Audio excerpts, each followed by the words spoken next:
What is up, everybody? Welcome to a brand new episode of Granny's Speech Tea. I'm not timing like that. Episode 23. Well, somber when we just got some late breaking news of the passing of Richard Donner. We figured this was an appropriate way to open up the show with, his iconic movie. Yeah, that's sad news. I mean, it's really sad news. Yeah, it is. Should we just let it keep going? I mean, this is actually pretty good. I'm getting jazzed for the show now. Yeah, I know. Let's go. They're like running into a phone booth right now. That's right. I was just going to say that. Yeah. You beat me to it. Just gotta,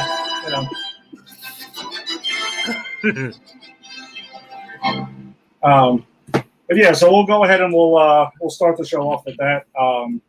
Just a couple hours ago, we got news that Richard Donner, director Richard Donner, had passed away, and it was producing films as well. A main reason for us to kick off this show with that is that he directed one of the, you could say is probably the one who really, really kickstarted this entire genre film with Superman the movie. Yep.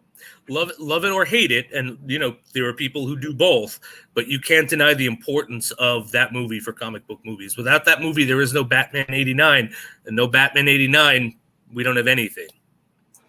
Yeah, no, that's 100% true. I mean, it's I'm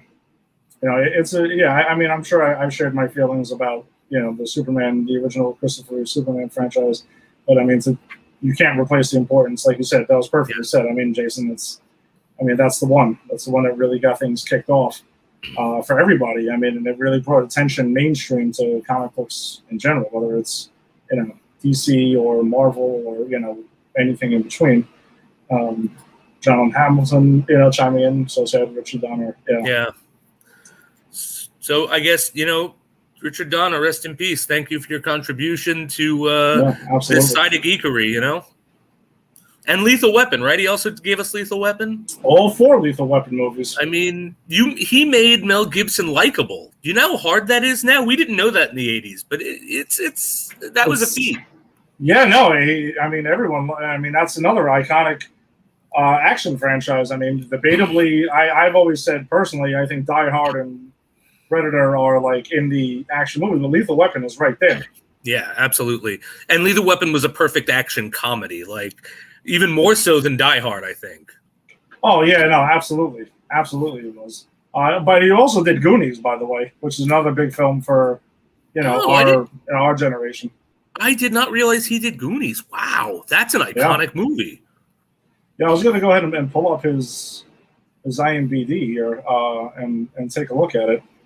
He also did Scrooge, which is a really, really great Christmas movie if you haven't seen that. Scrooge is my favorite Christmas movie. The one with Bill Murray, right?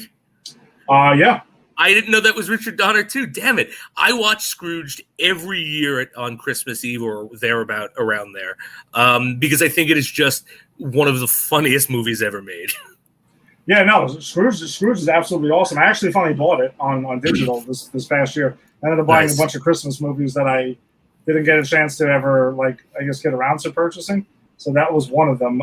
Just looking through it, too. He directed 3 episodes of Kojak. Nice. As well. Who loves you, baby? Richard Donner does. He directed The Toy. Richard Pryor. Yeah, he did Superman 2, some of the original. Didn't get to finish it, but later on we got Superman 2, the Richard Donner cut, which I think is the better version. Oh yeah, absolutely. Let's see, the 4 Lethal Weapon movies. Radio Flyer is another good movie that he had done. He directed 3 episodes of Tales from the Crypt as well. Oh, cool. Yeah. That's awesome. I gotta look for those. My wife is a huge fan of Tales from the Crypt. So for Christmas, I got her the box set, and I got her a cameo wishing her a Merry Christmas from the guy who played the Crypt Keeper. And he did the voice and made all these puns and everything. So I think I got to look for those episodes, and I can convince her to watch those with me. I was kind of looking at his producer credit. Well, he also directed The Omen. Oh, really? Wow. I was not aware of the breadth of that man's work. Yeah, no, neither was I. And he was an executive producer on The Lost Boys, which I love. I love that movie. Yeah, absolutely love The Lost Boys. Let's see. I mean, it's known. I'm not a Free Willy fan, but he was an executive producer on Free Willy. Another, by the way, he also directed and produced Maverick, another Mel Gibson star as well. I remember that movie. That's a fun movie, actually, if I remember correctly. An executive producer on A Bordello of Blood, which me and Burr love that movie, by the way. It's a great flick. It's a great flick. Absolutely love Bordello of Blood. Holy water and a super soaker? Come on, it's fantastic. Oh, boy. Executive producer on X-Men and X-Men Origins Wolverine. Oh, all right. We can forgive him that. Let's not speak ill of the dead here. Let's not. I mean, listen, it still takes a lot to make a big budget movie, so it does. You can't say that. You can't hit every single time. That's true. Let's see. He produced episodes of The Man from U.N.C.L.E. Wow, he's been working a long time. Yeah, Gilligan's Island, Perry Mason, Get Smart, wow. The Fugitive. That's crazy. That's insane. Yeah, no, I did not know a lot of this. So, wow, that's a pretty impressive run there for Richard Donner. And Farachi's chiming in here too. We did a Christmas. I'm pretty sure I referenced the Christmas show we did last year, but he loves Scrooged as well. That movie. The bitch hit me with a toaster. One of my favorite lines. I don't know if Angie had seen it before, but I think I kind of have a weird feeling it was our first time seeing it this past year when we watched it. Oh, really? That's awesome. That's a must see. It's a must see. Oh, absolutely. So, thank you to Richard Donner for everything he's done for. As you said, we were saying our genre, movies, film, TV, everything. Classic on work. He was 91 years old, so he lived, like Jason had said on our pre-show.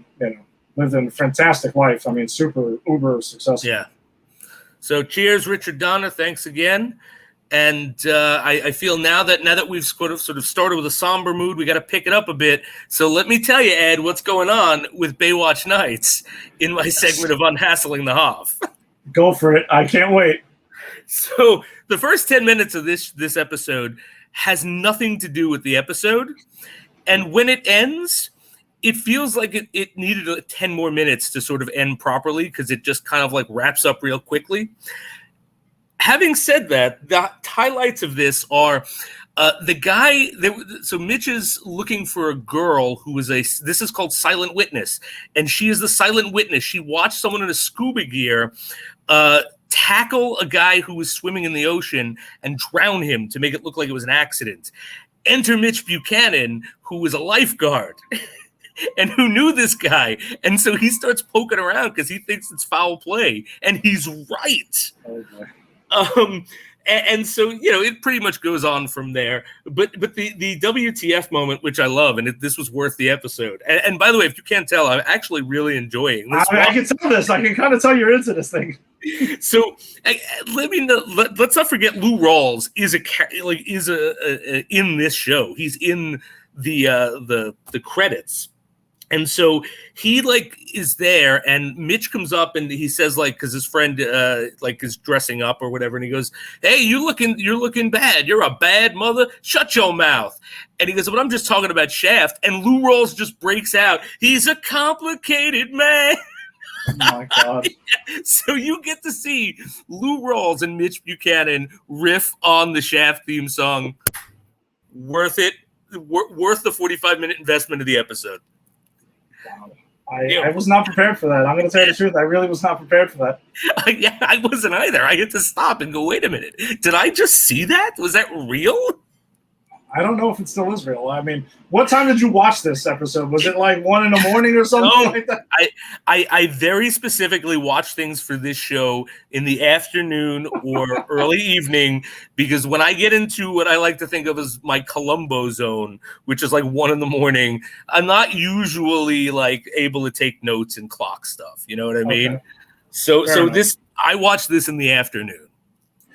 And we appreciate that. I do. I'm sure the fans do appreciate that. You watch our stuff in the afternoon, and you watch Baywatch Nights in the afternoon. That's become a part of the show now. It is. It's look, unhassling the Hoff. Until I have done my penance, I will continue with Baywatch Nights. And David Hasselhoff, we're still tweeting the show to you week in and week out. So we're hoping that you do catch it at some point and enjoy something or acknowledge its existence or something like that. And dude, if you're watching this, David Hasselhoff, you are awesome in Baywatch Nights. There's a scene in this episode where he's dressed up to the nines and he's like shooting pool, and it is one of the 90s coolest things I've ever seen. Like, I was just like, God damn, that man is cool. Oh boy! All right, so let's get to it, man. We have, Jason has served his time for this week as we are unhassling the Hoff, but now we're on to DC's Legends of Tomorrow, Season 6, Episode 8. Jason, take us through it. This was a solid episode. So the band is finally back together, right? We got Sarah Lance, who is not telling anyone except for her fiance, Captain Sharp, that she is now an alien clone hybrid. And they decide to go to the Old West because they pick up, an alien thing. And the alien in the Old West, it's like Tremors, except the snake creatures, the sand, whatever they are, they eat anger. So if you are angry, they eat you, which I think was awesome. And they shit gold. Again, Legends of Tomorrow swinging with everything they got. DC's Tremors, exactly. Yeah. And so, they go to this town, and it's hysterical because it's an Old West town, literally with like a balladeer who's singing narration. My favorite part of the episode, by the way. Oh, absolutely. Me too. The end joke is like, I went, that's the best. But we'll get to it. So, everyone has to be nice. No one is gambling. No one is drinking. Because the whole thing is, if you're not nice, this thing is going to come and kill you. And so they try. It's controlled by this watch that the sheriff has. The sheriff's an outlaw. Sarah is going to have a duel with him, and there's this badass moment where he just shoots her in the head while her back is turned, and it goes through and it just reforms, and everyone sees it. So now everyone knows that something's going on.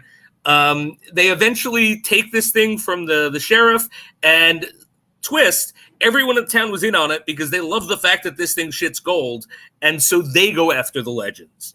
And then we get who else? We get Bass Reeves, right? Who is a real life marshal, right? The Black Marshal, which is funny because I just got done watching Watchmen, and he is a very key point in that show. Like, it starts off with the main character watching Bass Reeves, the Black Marshal, like old film. So it's just funny the overlap here. But so like he's helping Spooner and Zari, I think it is, sort of deal with the tremor, deal with the not Zari, the Hellspawn, I forget her name, Constantine's friend. What's her name? I can't remember. Astra. Ash, thank you. Yeah. So it's a solid episode. It was a lot of fun. And a fun gag is that Spooner keeps picking up alien, telepathy, and no one knows that it's Sarah Lance, and they keep blaming Gary. And so it's like, Gary really wants to jump Captain Sharp's bones right now. And then it ends with the phenomenal joke of the best joke of the episode, where the cowboy narrator is singing what's happening to everyone, and it just goes to Captain Sharp. It's like, guys, I told you we can't keep the cowboy narrator. And they're like, Gary, we got to bring it back. Oh man, I thought that was priceless because I was wondering if they were going to ever acknowledge it. And I think I was good either way if they acknowledged it or didn't. But I kind of was like, yes, I love the fact that they acknowledged it. I did too. It was a great joke because I wasn't expecting it because they weaved it in where this guy is like he has a couple of songs, so you don't even think about it because you're so used to him being there. And then when they call it out, it's a great like little twist moment. So, but yeah, I think solid episode. I really enjoyed this one as I do all of these. Yeah, but I'm gonna before I get to some quick notes I wanted to point out with this one that I had. Jonathan is gonna, and I'm with you, Jonathan. A little disappointed we didn't get Jonah Hex. Yeah, I was kind of waiting for that too because they have a pretty good Jonah Hex in the CW verse. Yeah, they do, and I think he was on Legends, right? He was on Legends. I believe it was the second or third season, if I remember right. Yeah, I remember that. Yeah, that is a bit disappointing they didn't bring him in. But I think some of my favorite things in the episode was the fact that David Ramsey was playing Sheriff Bass Reeves. It was Diggle. The fact that he was there, because I knew he was going to be on Legends, they just didn't reveal what fashion he was going to be. And I love the fact, by the way, that Sarah calls it out. Yes. Totally meta, self-aware. It's like, Diggle? And there's no acknowledgement of it at all. I think that was awesome. It is great. They nail that kind of stuff like so perfectly. And also the fact that, by the way, Nate getting upset that he was asking for a chair in the Hall of Justice and nobody replied to him. Yes. Bravo. That was fantastic. That was so good. Nate had a lot of good moments this time. Like when Nate decides that he's going to draw the snake because everyone's starting to argue, and he's like, "Calm down. No, you know what? I'm not going to calm down." And he starts flipping out and to draw the snake. Like that's a really fun moment. Then he kind of gets there and he goes, "All right, I don't have a plan. I don't know what's going to happen." Yeah, I kind of feel like Nate's been getting. I've always liked Nate, but I think he's been getting better. The last couple episodes, they've given him like a little bit more to do and a lot of really fun moments and things to like nail there. Yeah. I think I always liked him because Biff Tannen's his dad, the actor who plays Biff Tannen. Yes, plays his dad, and I loved that season, man. Just watching because I've never seen that guy act as anything but Biff Tannen. So seeing him in a meaty role like that was super cool. Yeah, he'll always be Biff Tannen. Oh, of course. Hello, McFly.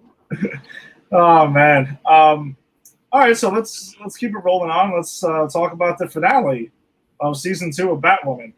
One that we were wondering, like we've admitted the last couple episodes, has been picking up some momentum. They've been getting things going. It's been an entertaining show. I mean, especially consider where it came from.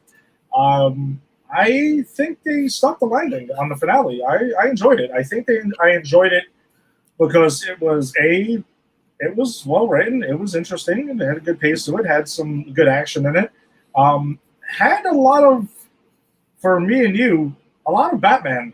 A lot of more Batman was involved now. And I think that's what kind of was like, okay, maybe we're kind of in Gotham now. Maybe like things are starting. I felt the last couple episodes, it was like really evident.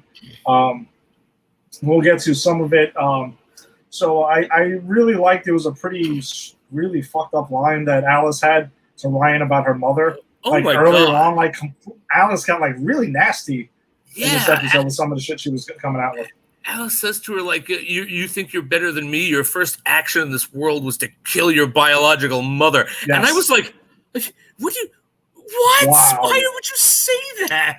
That was like Ric Flair, low blow, wham. Like, that was holy shit, man.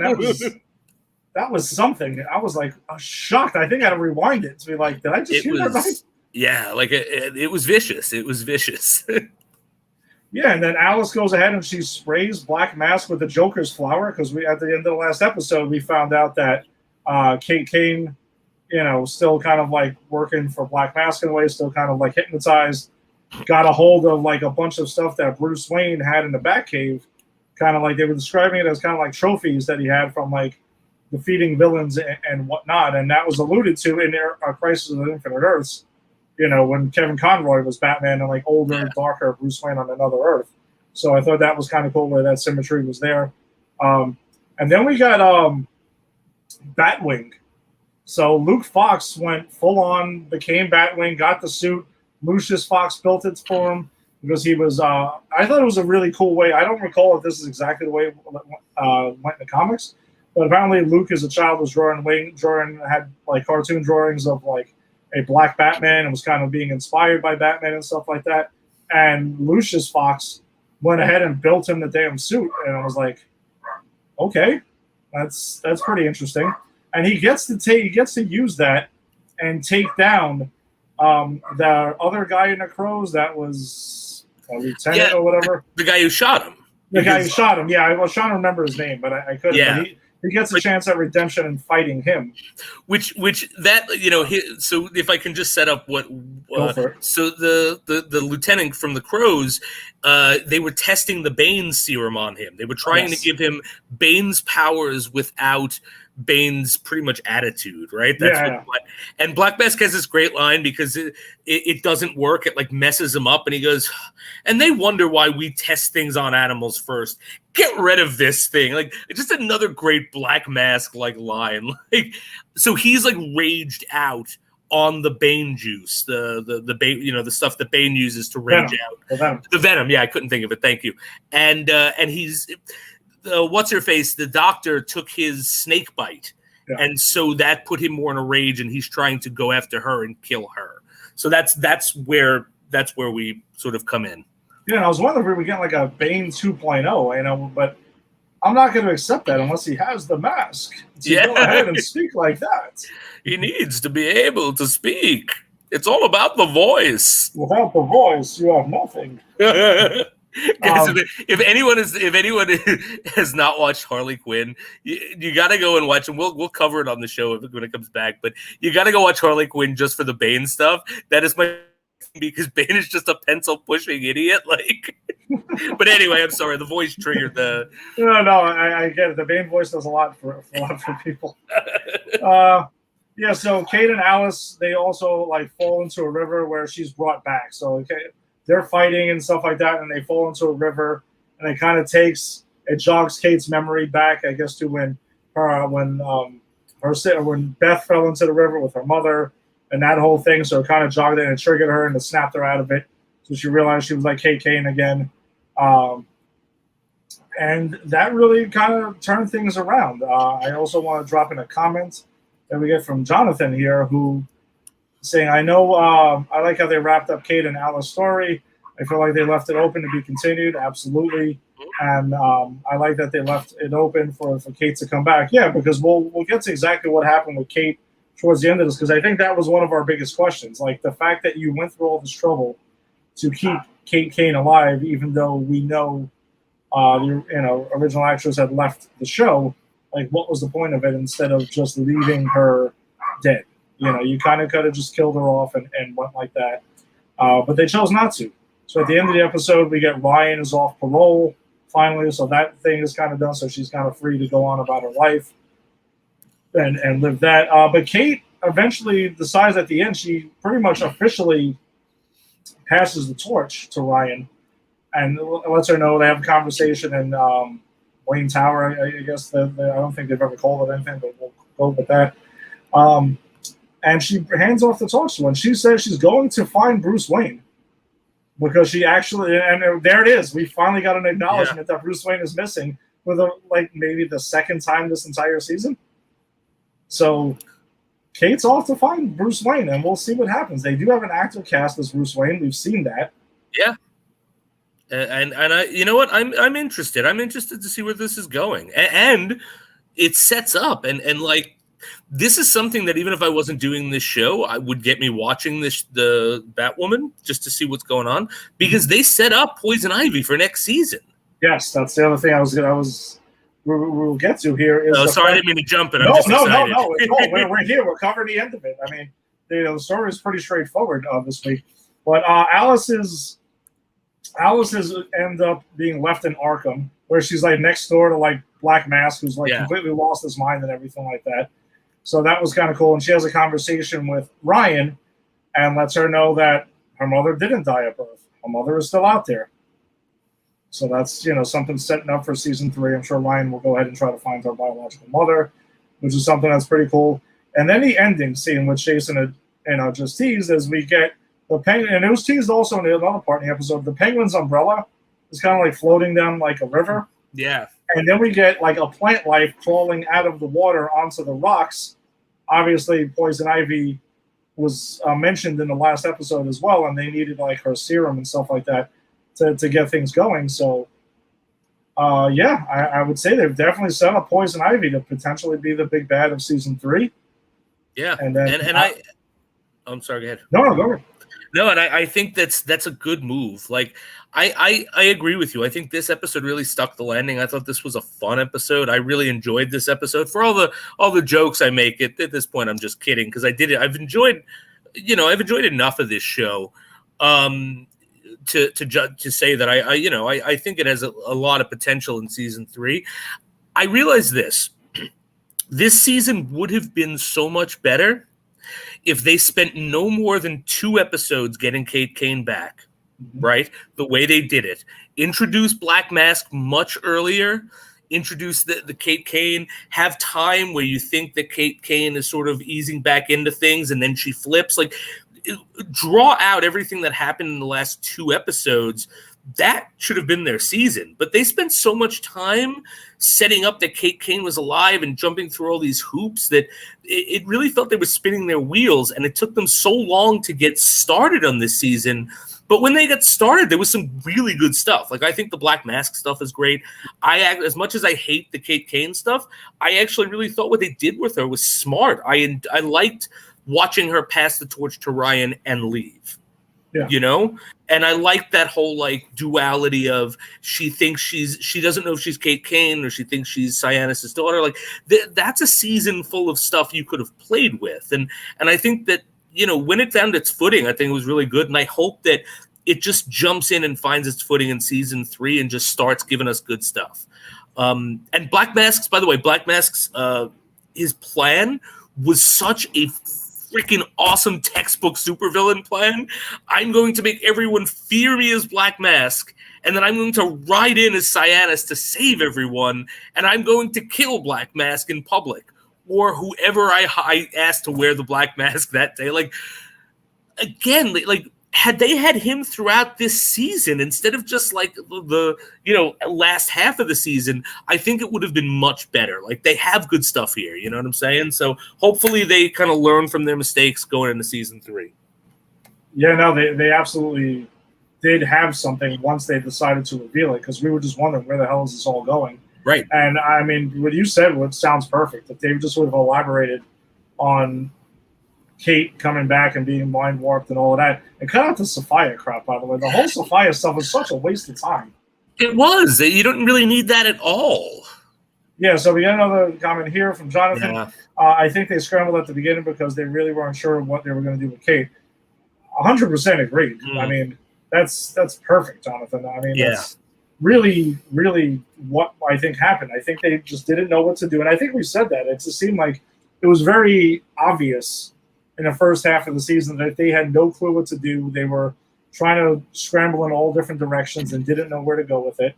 Once they got something, they got something. So hopefully the cast stays intact for season 3. Nothing crazy happens, and they can just go with this. I mean, you don't even have to acknowledge Kate next season, really. You can kind of just keep it rolling. You can bring her back when you need her, if that's the case. I don't know what their plans are. If their plans are to have Kate actually find Bruce Wayne at some point, or is this kind of like their way of writing people off the show? Go find Bruce Wayne, and that's the end of it. That's how everyone who leaves, that's what happens. So eventually, when a character leaves, like, they're just going to go, I'd love to help you, but I've got to go find Bruce Wayne. And you never see them again? Exactly. Well, Alice will be like, well, she's going to leave the show. I'm like, well, I think I got to go find Kate, because Kate's trying to find Bruce. So I'll see you guys later. And that's it. Just everyone keeps trying to find the last person, and it all is a trail to find Bruce Wayne. That's hysterical. That's a way to write people off the show. Oh, man, that was but overall, though, I mean, since we're watching the show and covering the show, we're rooting for the show to be good. Yeah, and absolutely. It looks like they've done something with it. So, I agree. Again, I just wish they would have gotten to it sooner, because the guy who plays Black Mask, I think, is fantastic. The girl who plays Ryan, I think, is fantastic. Like, that speech she gives, that like that she gives to the parole board. Yes. You know, I mean, that's like an awesome speech that she gives. Like, you know, am I going to be a different person? No, I'm still going to be the same good person I was when I was framed. But you want me to tell you what you want to hear? Yes, I've changed. And it was just like, I really enjoyed that. And I think I've always said that actress is one of the high points of the show for me, has been since the beginning. So I'm really glad to see that they found, you know, some good stuff to do with her. Yeah. So we'll see what happens when they come back. I'm pretty sure it'll be in the fall, and they'll be able to reset and do their normal type of season. I know there hasn't been an announcement when they're going to CW is going to relaunch their next season of episodes, but it usually is like around September. So we'll see how that rolls around. Another CW show we got for this week is The Flash Season 7, Episode 15. I think a better episode than they've had in a while, because we've been really, really struggling to get through these Flash episodes for a little bit. But this one brings back Godspeeds, because there wasn't just one. There was a bunch of clones of more clones of Godspeed coming back to try to get at Barry. Barry, you know, has some good fights with them, honestly. Like, I thought there was, especially to see when they have him kind of like trapped him. He screams like, "Oh, bring it on!" And I'm like, I haven't seen Barry get like that amped up, like just to fight in quite some time. That was cool. That was pretty cool. So he's fighting a bunch of Godspeeds. I thought there was a pretty funny line when Chester asked him about if he has a Flashmobile, because he had to like go ahead and drive the stuff over. I'm enjoying Chester a lot, by the way. Chester's been good. Been good. But it made me think of how we goof on the toys when they have Flash on a motorcycle, a Flash in a car. Right. They're like, what the hell is that about? Why would you need a Flashmobile? Oh, God, or like Spider-Man in a helicopter, or, you know, whatever the hell it is. Well, I mean, you remember the Thanos copter. That was canon from the comics. Yes, which is great. Yeah. I want to ride the Thanos copter. I think the one storyline that's not really working great for me is and I hope it pays off, is like Joe working with like Captain Kramer. And I know the episode ends where they leave off with like, oh, is Joe and Captain Kramer dead because the car blew up that they were in? Yeah. It's like, obviously they're not dead. Yes, we know that's not the case. Stop that. So that's just one thing. I think they don't spend too much time on it this episode, but it just seems like every time the episodes slow down whenever they cut to that. Yeah, I agree. And there was more of your favorite, Barry and Iris trying to conceive. And did you notice Iris is not in this episode? Like, yes, they talk around her, and she like they're on the phone with her, but she's not in this episode. Yeah, I wonder what that was. Maybe it was a COVID thing or scheduling conflict or something like that. I don't know. It was just weird because it was like, this is a Barry Iris episode, and Iris isn't in it. You know? Yes. No, that's a great point. And yes, it's more of I think our favorite storyline of The Flash is, you know, how are Barry and Iris going to conceive, because we don't really know how that's going to happen, because the beginning of the episode, Barry falls asleep and sees a vision of his daughter, and then kind of thinks that's what it is. Nice to see the actress back, because I enjoyed that actress, and I enjoyed that season. I thought that was a good season. Yeah, no, so did I, and I'm curious to wonder, because Chester says to him at one point in the episode, he says something along the lines of like, things can change and things don't always plan out the same way. And we also know Bart Allen is coming, so I'm hoping things don't change in a way of like, Nora doesn't exist, but now like Bart is taking her place or something like that. I hope that's not a thing, because that seems kind of goofy. Yeah. I hope it's like they coexist. Yeah, I hope so too. And I hope they get to use that actress again, because again, I really liked her. Yeah, no, me too. And there was a lot of cool action with Team Flash versus the Godspeeds. Like Frost and Mark are fighting off yes, exactly. Here we go with Mark again. That guy. Yeah, they're fighting off the Godspeeds, and then pretty much Mark finally tells Frost that he's, you know, fallen for, like, that wasn't painfully obvious to everyone in canon or out of canon, like that whole thing. Like, I don't know, it's kind of weird. Yeah, so I think a solid episode. I mean, we'll see where it goes. Obviously, they set up more Godspeed stuff, because the way the episode ends is a new band of Godspeeds show up and beat the crap out of the other Godspeeds. Yeah. And they kind of like inadvertently save the Flash. And I think that's interesting as they realize that they actually say, we've been thinking that they were working together this whole time, but what if they're working against each other? They're all trying to steal my speed for themselves. So I think that's interesting. Hopefully they play around with that. Yeah, and again, for someone who was like, I was tired of the speedsters, I'm tired of whatever the hell else they were replacing the speedsters with. Right. So bring the speedsters back now and let's rock with it. I don't care. Look, yeah, the season needs something to anchor it, and because I think the biggest problem I have with this season is the same problem I had with last season. It doesn't have an anchor. It doesn't have a focus. Like last season, they foolishly made the focus build up to Crisis. And then once Crisis happened, they had nothing to do. And then this is a COVID thing. You can't fault it. But this season has been so all over the place because it doesn't really have a focus. Like we had the Speed Forces for a little bit, and it wasn't good, but at least it was a focus. And now they're gone, so it's like So I'll take a goddamn speedster just to give us the focus for the rest of the season and give us something to do. Yeah, I totally agree with you. Or I guess the focus will probably be because everyone keeps on thinking that that Thawne is going to be back, and I'm fine with that. I do love Thawne. I do too. Bring him back because you did leave that open. Is it going to be played by the guy who plays Harrison, or are they going to recast? Because usually it's just played by the guy who plays Harrison. Well, they did have the one Thawne who ended up revealing himself as Thawne and then ended up on Legends. Right. Remember? So that's right. You could go that route since Cannavale is probably done. So that's right. Yeah, I forgot they actually have a real face of Thawne. Yeah, it's rare that they didn't use him that much though. No. But he's also directing the finale of Superman and Lois this year. Is he really? Yeah, he is. So he's not like done with the Arrowverse, I guess. Maybe he'll just be more behind the camera. Oh, that's cool. Hey, I'll take it. Yeah. All right. So there was no Superman and Lois this week, and nor is there tomorrow. So next time we have an episode of Granny's PC, we will be able to resume when Superman and Lois resumes. There are only three CW verse this week, which seems kind of odd for us. It was. It felt. That's. I think I texted you. I was like, "Is this it? Like, did I miss something?" Yeah, but they will be winding down one by one soon. So it was Flash will be next. No, Superman and Lois will be next, and then Flash will wrap after that. And then I know Supergirl comes back, and then I'm pretty sure they'll probably time that up to when they'll probably all wrap when Stargirl debuts next month. Yeah.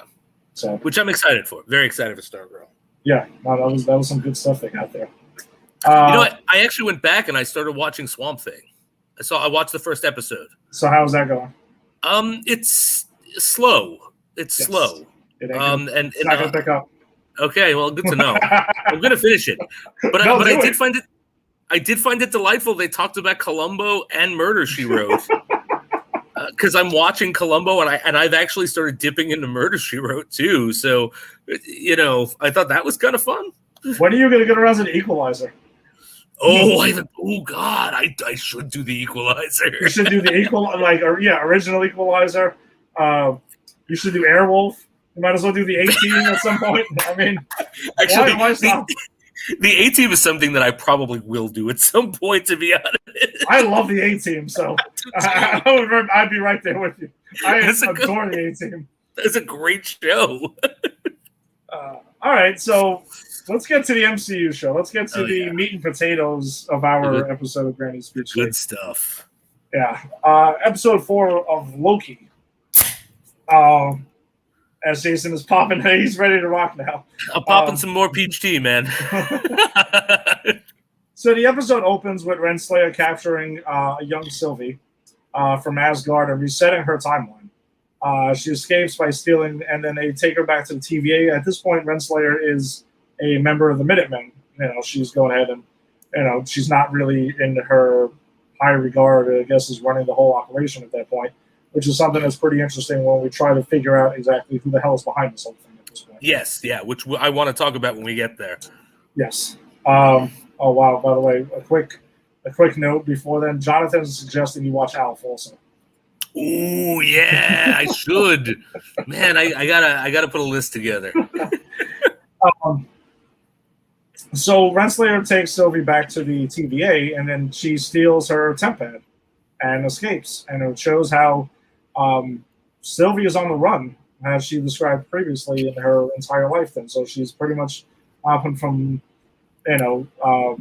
apocalypse to apocalypse, essentially trying to hide from the TVA. And she has that great line. I mean, I think it comes later, but like she said, like I spent my childhood in these apocalypses. Like, and what an interesting thought. Like, wow, of course you'd be kind of messed up. You grew up jumping from apocalypses to apocalypse. Like, so I mean, such a cool like piece of information to learn. Yeah, and her stealing the temp pad there, and I think the two takeaways I think from that same year were Renslayer was a Minuteman at one point, and two, also by the way, the younger actress that plays Sylvie, is also Judith in The Walking Dead. Oh. So for people who watch The Walking Dead, that is her. That's exactly who that is. I thought that was a pretty cool little Easter egg cameo that was in there as well. So, and the toy that she's playing with, by the way, she's playing with some toys before she's taken away by Renslayer and the Minutemen. There's a wolf that's there. That wolf is a reference to the wolf that we saw in Ragnarok on the Rainbow Bridge at the end. As the wolf that's working for Hela. That's awesome. I thought that was pretty sweet. That is pretty awesome. I didn't even catch that. Yeah, I thought that was pretty cool. I was like, wolf. Interesting. So then Renslayer goes ahead, and they show her going in to meet with the timekeepers. At that point, then the next scene is Renslayer lies to Mobius about C20 because he's asking questions. What happened to C20? She seemed like she was fine, and Renslayer's blatantly lying to her, like, she was lying to him, saying, she was mumbling, she couldn't even talk when she came back, she was losing her mind. This is what Sylvie did to her. What the hell? What was that? So they had to prune her. Which, by the way, I thought the pruning thing, I thought it was reset before. Now it's referred to as pruning? Yeah. Well, maybe, I don't know, maybe variants get reset and people who work for the agency get pruned. I don't but you're right. They were using reset before. Yeah, all right. Sorry, it wasn't me. I'm not going crazy about this. Yeah, no, absolutely. Because I remember that because that was the big thing, they reset that guy to show, which pretty much sets up they're going to hit you with the stick and you're going to disappear. Yeah. In the first episode. So then Sylvie and Loki discuss her jumping through timelines while they're still stuck on Lamentis 1 from the last episode. And she pretty much confesses to him, they stole me because I'm not supposed to exist. She's been living her entire life thinking that she's not supposed to be. And you can kind of start to see the feelings between Loki and Sylvie starting to develop there. By the way, yeah, I know. I'm sure you're thinking exactly what I'm thinking. Because that's genius, by the way. Absolutely genius. The only person Loki could fall in love with is a female version of himself. Yes, which is priceless to me. I mean, that's just... that's such a Loki thing.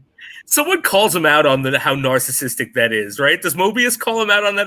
Yes, it is. Mobius calls him out. Yeah, Mobius calls him out on it, and pretty much spells it out for anyone who maybe went over your head briefly. Yeah, exactly. So Loki gives props to Sylvie, as they fall for each other. That it's causing, and that's pretty much what's causing the Nexus event when the TVA is tracking them, because TVA at that point has no idea where they are, and then doesn't know they're on Lamentis 1. And then they see a Nexus event forming on the timeline. So they've kind of revealed themselves, even though they can hide in Apocalypse, the fact that Lokis were falling for each other is what causes the Nexus event. It's spectacular. Yeah. And that's what leads to TVA tracking them down. So then we see the TVA bringing them inside the TVA. Sylvie's being brought one way, Loki's brought another. And I thought also another thing that was great is Loki getting pissed off about the lack of security. That's hysterical. Why does she get more security than me? She's not more dangerous than I am. Exactly. This is insulting. What the hell are you what's going on here? And this is something I really enjoy about this show is it never forgets what Loki you're dealing with. And like, even though it's because this is pretty much the villain of Avengers being forced into a semi-heroic role, but he's still the piece of shit villain from Avengers. So I love that they never forget that, you know?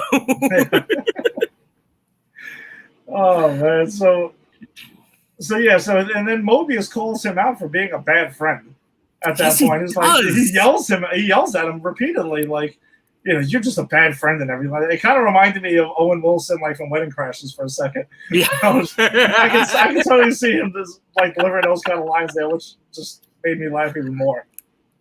But Loki goes ahead and before he's being put away, he, you know, by the Minutemen and by Mobius, he's about to be thrown into a time cell, which we find out what that is in a second.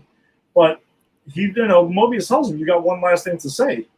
And he tells him very seriously. Loki tells Mobius, "TVA's lying to you," because Sylvie like has let it all out. Like right now, like they're all variants and everything like that. Mm-hmm. And Mobius kind of just doesn't believe him, or just puts it in the back of his mind for a second, and Loki gets thrown into a time cell. And then we find out the time cell, by the way, which is a lot of interesting things in there. So once he gets tossed into the time cell, Loki's pretty much in a time loop of a moment that he had with Lady Sif when he cut her hair, and she goes ahead and tells him, like, pretty much he's a piece of shit. He will always be alone. He's destined to be alone. Man, punches him in the face and knees him in the nuts. Man, what she says to him, man, and like the physical stuff is just insult to injury. But she tells him, "You will always be alone. You will never be loved." Like I'm listening, and then of course, like we know what Loki's deal is, right? Like he's pretty much at this point, and so to have him hear that, and then there's a great moment in that time slip where he kind of does give her this incredibly heartfelt, honest apology. And it doesn't matter because it just keeps resetting. Yeah, because he tells her like that he craves attention because he fears being alone. Yeah, and that's why he does the shit that he does. And yeah, you're right. And then it doesn't matter because she's like, looks like she's gonna hug him for a second. She grabs him by the shoulders, wham, and like just continues to hit him again. So an interesting thing that I had found out about this scene is that it's a nod to the origin of Mjolnir in the comics. So apparently in the comics, Loki cuts Sif's hair, and then Thor wants to beat the piss out of him for it and like really destroy him. Then Loki convinces Thor to go find her new hair, and he ends up meeting up with a bunch of dwarves who end up forging Mjolnir for him. That's in the comics. Wow. Okay. Yeah. So that is apparently a nod to the origin of that, which I think makes the scene even cooler. Yeah, I had no idea, but now that I do, it enriches things. Like, because like I never wanted to see that moment. I don't want that to be how he gets Mjolnir, but just the sort of like, hey, if anyone knows what this reference is, it's there. That's fantastic. Yeah, I agree. I like what they've done with Mjolnir already, and that's fine. But I thought this is a really cool Easter egg that they tossed in there. So Mobius tells B-15 that we brought. Another cool moment is that we brought in Kree. We brought in Titans. So Kree referencing all the Kree that we've seen in the MCU so far. Titans, like the last time we've seen is Thanos, and vampires, which for our purposes, is priceless. Yep, the fact that we're covering Blade and Blade 2, bang, there it is. That's right. Maybe this is, hey, if it's not Mojo at the end, maybe it's Blade. Maybe we get Blade at the end of Loki. Or Frost. I would be kind of pissed if that was Frost. Yeah. We'll get to Frost, by the way. We'll get to something to do with Frost later on because I thought that was another that was a little absurd. Oh, okay. Again, it's almost like things have known that we're covering Blade right now. It's very odd. The everything is lined up. Yes. But demigods are such pains in the asses, is what he finishes that line with. Yes.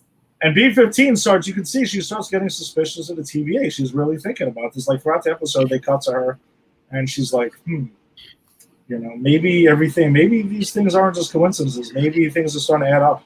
And I love that by the end, she's like the true believer that this is the truth. And she takes, we'll get to it, but because she's been the soldier, you point her, the TVA points her at the problem, and she goes and she does what she needs to do. She doesn't question. She doesn't like Loki. But the fact that she starts to question, and she actually, I think she accepts it before Mobius does. And I think that's a really cool moment because she was the soldier mentality, don't question, to wait a minute, this is crazy, what's going on?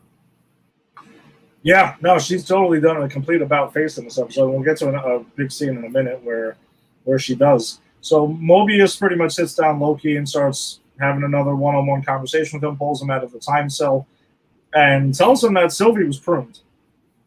And you can tell he's destroyed by it. Yeah. Like, he's trying to play it off a little bit like he's not, but you can tell it's really got to him.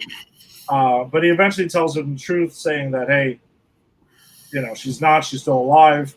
But then Loki tells Mobius that the TVA, are all variants. He really lays it out for him again, and their memories are all erased, and that Sylvie can access this.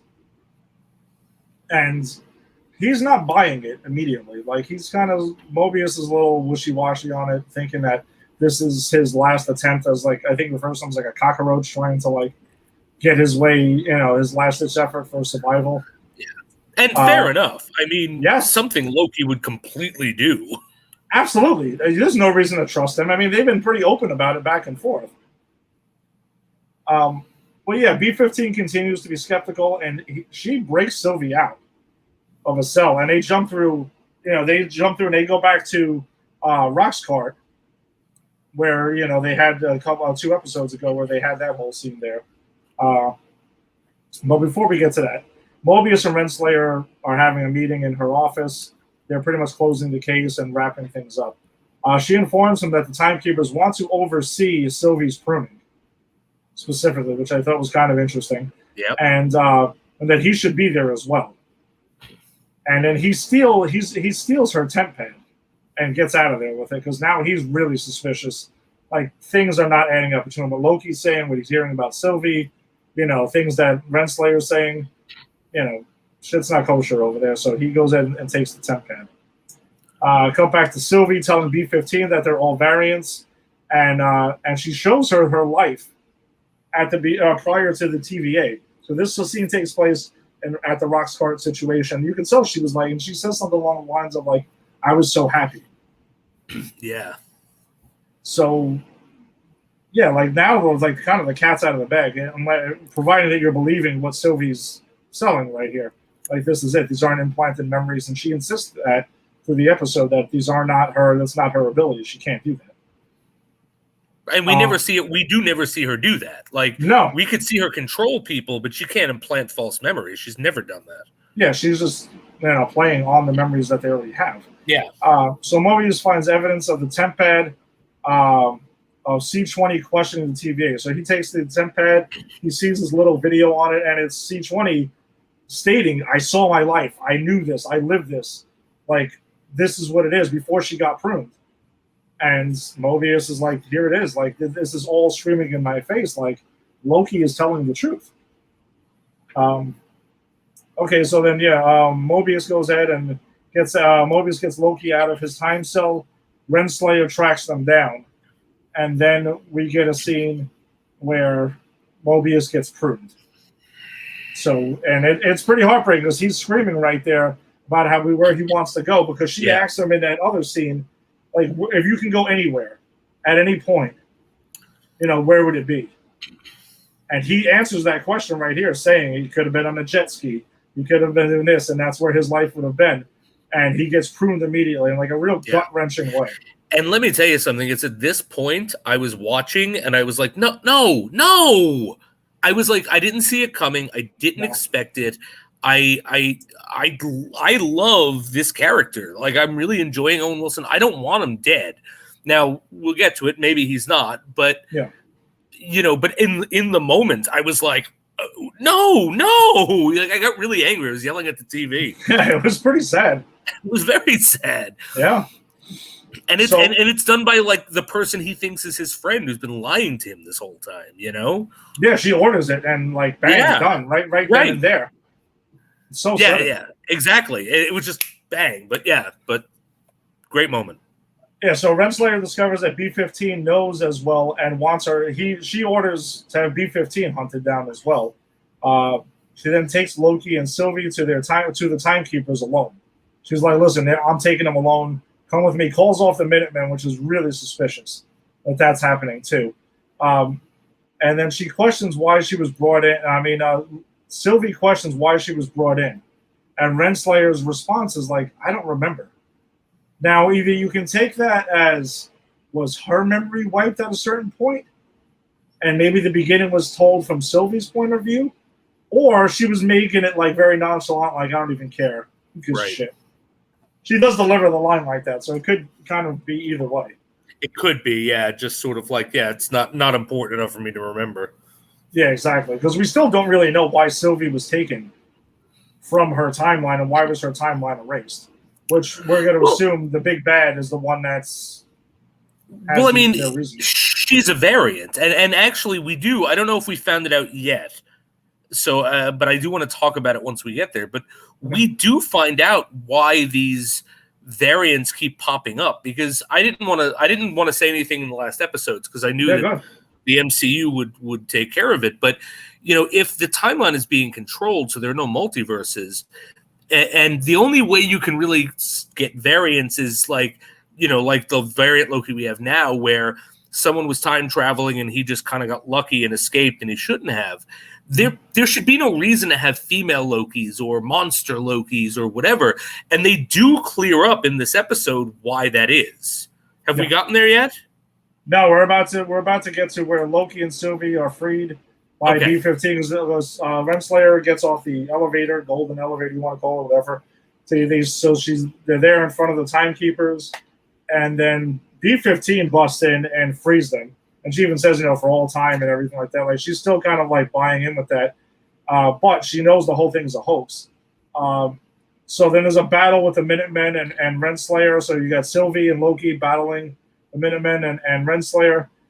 They also take out the timekeepers to find out they were androids. Yeah. So during this whole thing, there's like a whole thing where Sylvie goes in and they cut off one of their heads, and it rolls down, and it's a fucking android.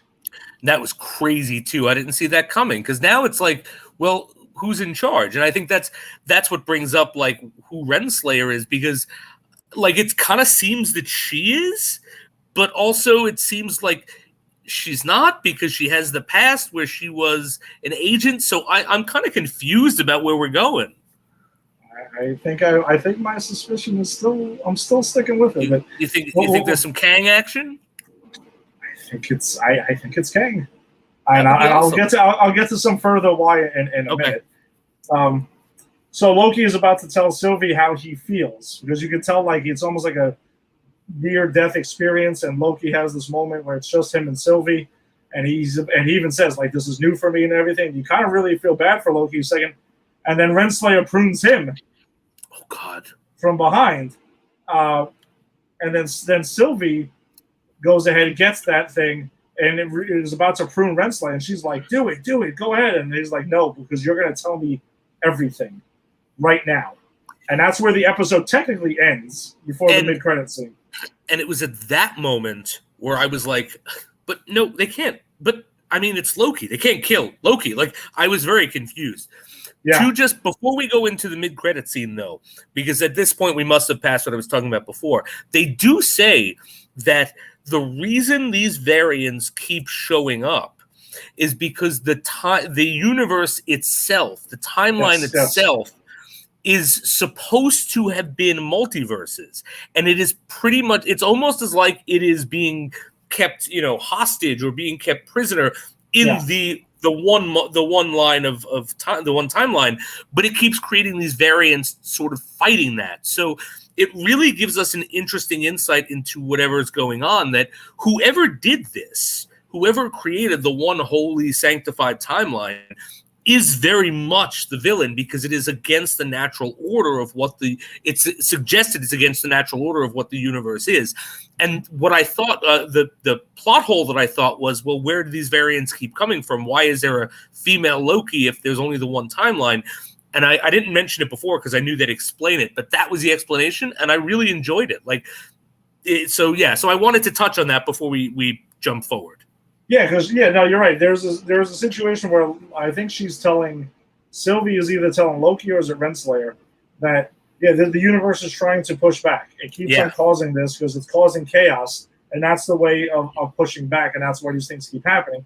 Apparently, somebody's trying to keep one timeline in place, and so the universe is supposed to be the multiverse. It's supposed to be like that, but someone's trying to chop off all the branches to this tree to make it one straight line, and that's the problem that we have in here. So whoever's the big bad behind this, that's their end game, and the question being why exactly. Right, and I think it's an interesting flip from the first episode when we're told they did this because they were all of these wars and they wanted to bring peace. And well, no, that can't. Even if that is your reasoning, this is not natural. This is still a wrongdoing. So I just thought it was an interesting piece of information to learn. No, that's a huge piece of information on that. Thanks for jumping on that and bringing that in. So then we get the mid-credit scene where we find out Loki is not dead. And Loki emerges in front of 4 other Lokis. Because he's asking hey, is this hell? Am I dead? And they're like, well, if you don't come with us, you soon will be. So the 4 Lokis that he lands in front of are interesting because we get Kid Loki, which, by the way, is another member of the Young Avengers. So this is just pretty much Kevin Feige and the MCU smacking it in your face, dude, we're setting the whole thing up. Yep. Whether we do it or not, it's there if we want to do it. We get OG Loki, old man Loki there in the original costume played by Richard E. Grant. Was that Richard E. Grant? I didn't even notice that. Oh, because he wasn't on screen for very long. I love Richard E. Grant, and I hope he has a bigger role next episode. Oh, so do I. That would be pretty awesome. And then we get an alligator Loki, which Kid Loki is holding. And then the other Loki appears to be holding maybe a version of Mjolnir or something like that. I'm not really too familiar with the other Loki. So we'll see. I mean, obviously, we're going to see more about him as well, I'm assuming, in the next episode. But to the behind old Loki in the background, it appears it's another apocalyptic event that he's landed in. And there's an Avengers Tower is in the background behind old man Loki. Ooh, and it's a destroyed rubbled version of Avengers Tower. So I'm kind of wondering exactly what that's about. Interesting. So besides those Easter eggs and things like that, I think the big questions we have now are, number one is, who the hell is behind all of this? Yeah. And I think, like you said, is it Renslayer or... I wouldn't be surprised if it's Kang. I think Kang would be a good... I mean, he's a time traveler, right? I mean, that's his thing. But I don't know. Like, the TVA is really powerful. Like, does Kang have the power to nullify Infinity Gems? Well, I don't know if... I mean, we can see maybe he found something, a space where it doesn't work, and that's where the TVA is. Oh, okay. Well, wherever the TVA is, it seems to be outside of most time and space. So maybe that's what it is. He found a pocket of space where it can be nullified. I don't think he necessarily himself is able to do that. I also think it's interesting because Jonathan Majors over the weekend took a picture in a comic store in LA in front of an Avengers comic where it says Kang lives. And he's in front of it now. So now before this, he's never officially confirmed that he's going to be Kang the Conqueror. That's just been widely reported and everyone's known it. So apparently that was tweeted over the weekend. And I feel like the timing of this is not by accident. Okay, so maybe this is the setup. Yeah, that's what I'm saying. Maybe he's going to get introduced in the next episode or maybe in the finale. Because we do have 2 episodes left of Loki. But I don't think that was a coincidence. And again, another short one, by the way. This was only another half an hour one. Yeah, right? I don't remember the exact runtime. Well, it said 48 minutes, but that's also with the extremely long credits. Yeah, right. So, I think it was like 35 minutes, or But yeah, so just kind of disappointing. It was a short one, but I would love if they introduced Kang that way. I mean, I'm not. We made a lot of predictions when we did WandaVision, so I'm keeping my hat out of the prediction ring. But I would not be disappointed at all to see Kang set up here and then come in for Ant-Man. Yeah, no, I think that would be a perfect way to do it. And again, if he's going to be the next big bad of the MCU, then this is a pretty cool way to introduce him to that. Absolutely. So we'll see. All right, so before we get to that, to the next episodes of Loki in the week, we have our movie of the week to review. Yeah, we do. Continuing our review back to the pre-MCU movies, and now that we did Blade last week, and now we're up Blade 2. For most of the time, I would say this was my favorite Blade. One was right there with it. I think it was a little bit closer than I recall it being. Because Blade 2 is pretty excellent. I mean, it really raises the stakes on a lot of things. We get Ron Perlman, which you can never really go wrong with. You go wrong. Like, no. This like I wanted to text you as I was watching this. How the hell do I like this so much more than Blade 1? Because I really like Blade 1. But yeah, me too. Man, this movie is just pure joy. Oh yeah, it's tons of action. Tons of you get all the one-liners from Blade in there, and and a lot of things he's there, like the cockiness and the badassness from Blade. And I have to say something that was weird was the CGI fights in front of the lights in the beginning when the blood pack is first introduced. Oh yeah, okay. Yeah, I thought kind of that was just give the CGI weird. A pass. Oh no, I just was wondering why did you need to make it a CGI fight in front of that, because it just seemed like totally unnecessary. Yeah, that's a good point.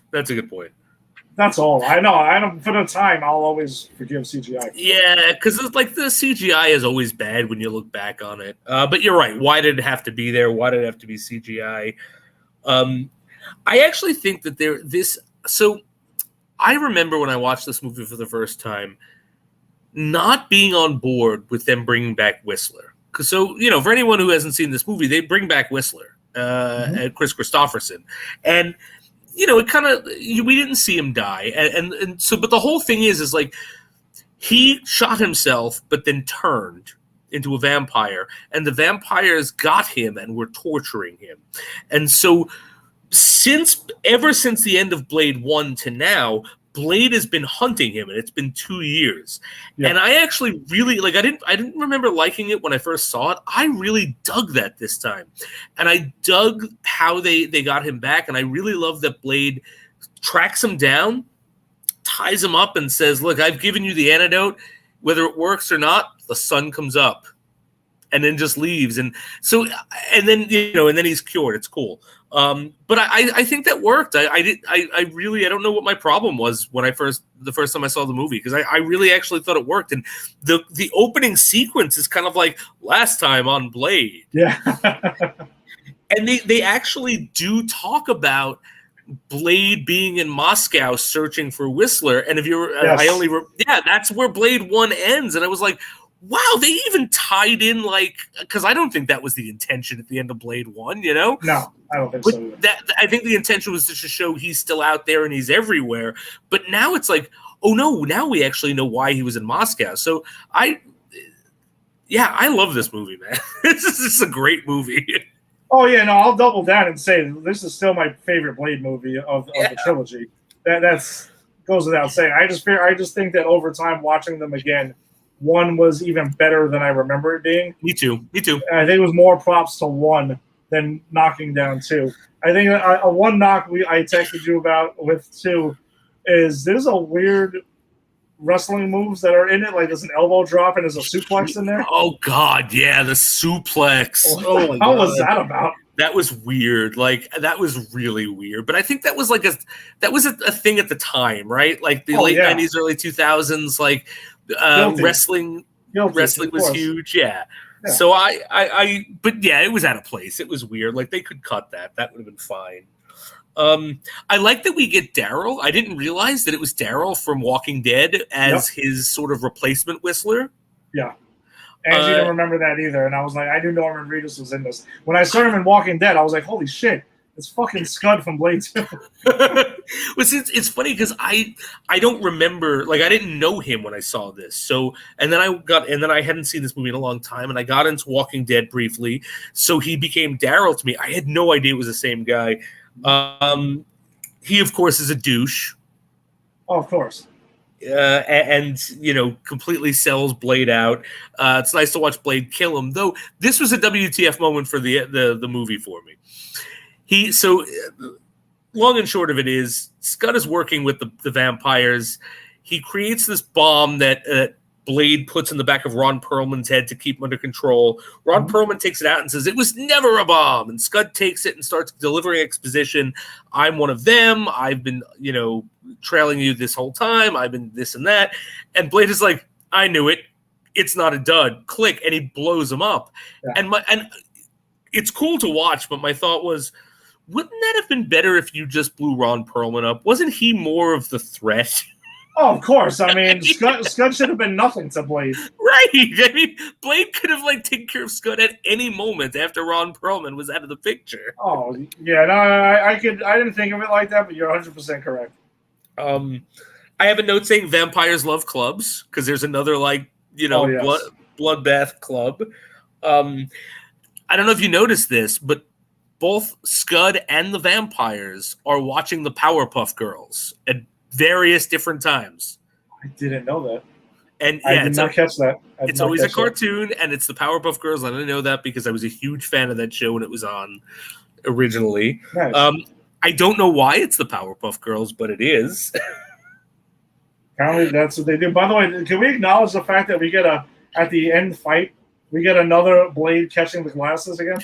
Oh, I love that callback. And it was Whistler, like, "Hey, Blade." Yeah. Love it. That was awesome. I actually really like the plot of this. Like, there are these Nosferatu-looking creatures that feed on vampires. Mm-hmm. So I thought that was cool, because it gives the vampires are now the hunted. We find out that was created by the crazy old vampire. It actually started to feel like what's that vampire werewolf movie with Kate Beckinsale? Oh, Underworld. Yeah. It kind of started to feel like Underworld to me at that point, with the corrupt old guy. But I do want to give you my favorite line of the movie. I believe not Ron Perlman, but one of the Blood Pack says this to Whistler. "Listen, shit kicker, you're about one cunt hair away from hillbilly heaven." I had to pause that and say, I have to write that down. That is a great line. Oh, that's great. But yeah. I mean, it's just such a fun movie. It's so cool. And again, Guillermo del Toro is a real director. He's he knows how to put together a movie, and this is definitely proof of that. Yeah, no, you could definitely see that the budget was up for this for Blade 2 from Blade, and it shows. You can see it's in the hands of a better director. Things seem to be smoother. Things just look better a lot of times. And I think like you said, the Nosferatu looking vampires are kind of very much like a Guillermo del Toro type of thing. You can kind of tell by his style and something he would be doing. Same thing with the Reapers. They all just seem like they're creations of some. He's all about monsters and things like that. So he definitely puts his stamp on this movie. Absolutely. But this is also another one that was written by David Goyer. David Goyer wrote all 3 Blade movies, which we'll get to the other one in 2 weeks because we're gonna have a week off from Blade because we have a certain movie that we will be covering for next week. I'm excited. Oh boy, am I excited! So, yeah, but I think, the movie definitely, Blade 2 absolutely holds up in so many ways. And there's a lot of times when I wish that Kevin Feige would have caved in and been like, you want to know something? Instead of totally rebooting Blade, we're going to say that this is a part of the MCU because I don't think there's anything that happens in these 3 movies that it's like, I don't think that syncs up. You couldn't have just said S.H.I.E.L.D. was aware that some of this happened, and that's pretty much this isn't even a S.H.I.E.L.D. purview thing. This is more like a supernatural stuff. I'm just saying the S.H.I.E.L.D. seems to know every little thing that happens. So absolutely. Yeah. But I'm saying like I would be completely okay with them saying nothing and just saying this is part of the MCU, because it's like, Shield doesn't know every time Spider-Man wipes his ass. It's like, things get so, and it's not like a big space thing. There's nothing in these movies that like threaten the universe. Like, Deacon Frost was trying to bring upon the end of the world the same way every villain in Buffy the Vampire Slayer tried, and it never worked. It never even got close. So it's like I could completely accept it. Yeah, I would accept it, but again, don't get me wrong. I'm excited to see Mahershala Ali, what he can do with Blade. Same here. But it's like going back and watching these movies. It's like, damn, they were good.